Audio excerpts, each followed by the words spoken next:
Ikaw naman, nanliligaw na kaagad, wala nga kayong maisaing. Kapag mag-asawa na tayo, ipaparanas ko sa'yo ang buhay na parang Donya. Makakaahon ka na sa kahirapan. Ahanguin kita sa putik. What? Sigurado ka? Mayaman ba kayo? Ibahay kubo lang naman bahay nyo? Hindi. Yung kubong tinitirhan namin dyan ay rest house lang namin yan. Ang bahay talaga namin, mansyon. At saka nasa loob ng Forbes Park sa Maynila. Malaki yun, sa sobrang laki nun. Magkakape lang si Papa ay susunduin pa ng chopper sa baba.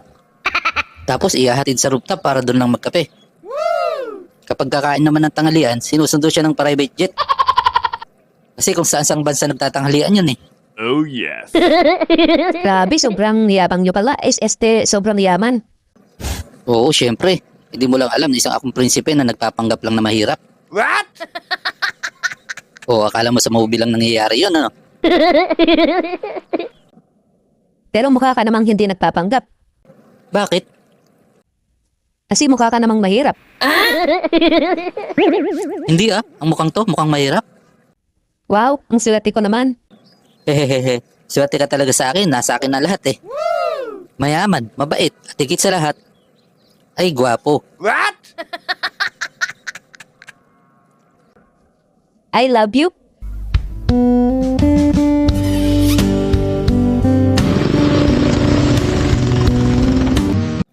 Pinsan, jowa mo ba yan?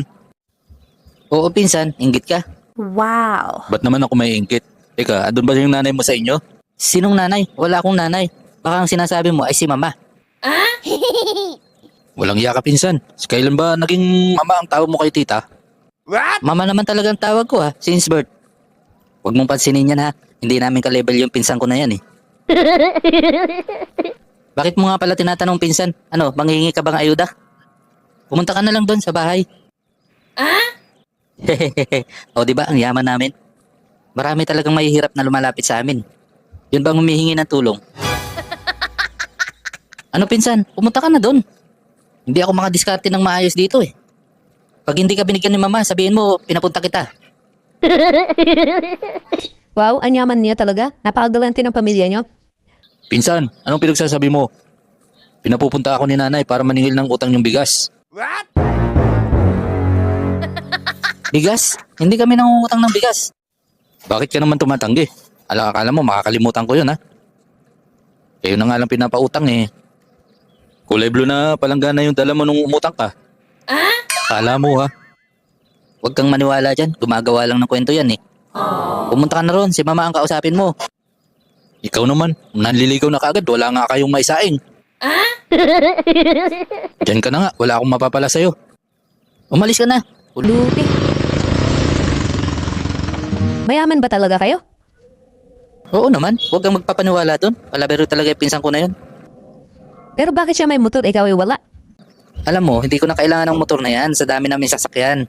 Oh yes. Yung nakaparada sa bahay namin sa Forbes Park ay 5 Hammer, 10 BMW, at saka 3 Ferrari. What? Wow, grabe, ang dami naman nun. Kaya aanin ko pa yung motor. Yung motor niya na yun, barya lang sa amin yun. At pag naglibot ka sa bahay namin, mambulot ka lang ng laglag na Maria.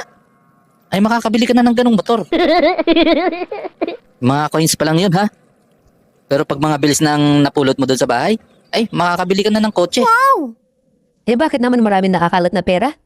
Sa bahay kasi, pag dumukot si mama at si papa nung sa bulsa nila at nalaglag yung pera, hindi na nila pupulutin yun. Kasi marumi na yun eh. Kaya yun, marami nakakalat na pera. Eh buti hindi kinukuha ng mga katulong nyo. Eh hindi na nila kailangan yun. Yung katulong namin, 1 milyon ang sweldo sa isang buwan.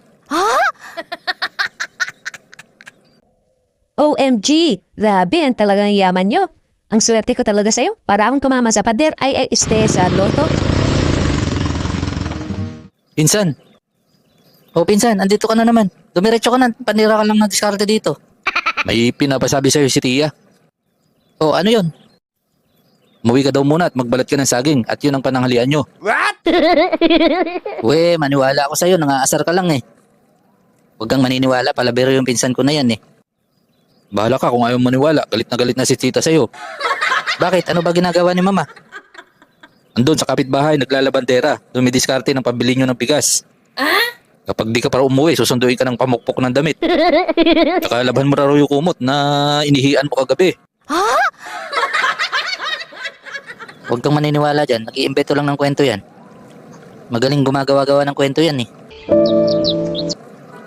Wait, saan kayo pupunta? May iga para sa banig. Ayoko na sa'yo, peking bilyonaryo.